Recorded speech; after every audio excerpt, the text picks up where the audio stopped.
How interesting is it that when the two most recent soldiers were killed, they were killed in Jordan, and President Trump blamed Jordan for not protecting them?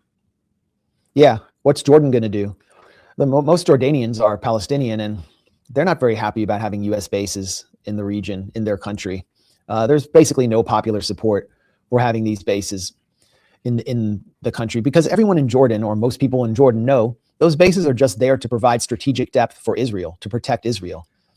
And one of the bases was secret until it was attacked by a drone from Iraq in 2024, I believe, or 2023.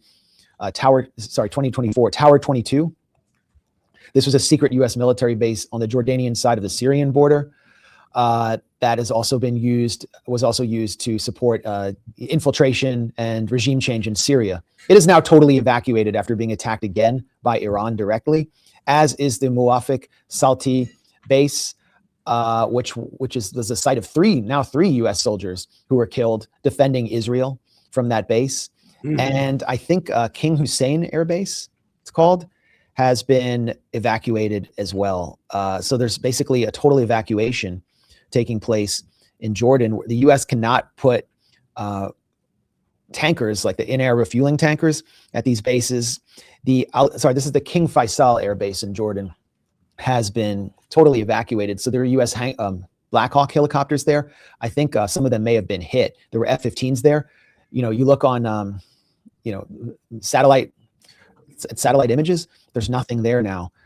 An even larger base that was critical to U.S. power projection in the region, where most U.S. drone attacks on Iran emanated from historically and recently, the Al Udeid Air Base in Qatar, is totally evacuated.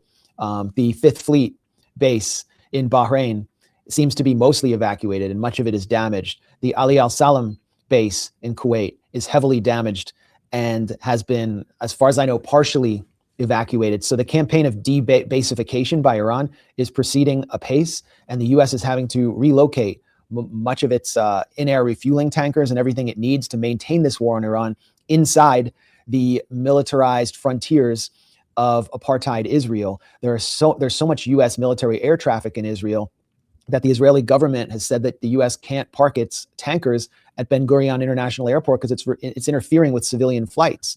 So this is, I mean, we're not just seeing a black eye to U.S. empire being dealt here as Trump restarts a war for reasons that most Americans don't even understand. This is like a serious body blow. This is a giant hit to the solar plexus of U.S. empire, and it's unclear how these bases will ever be reestablished under these circumstances.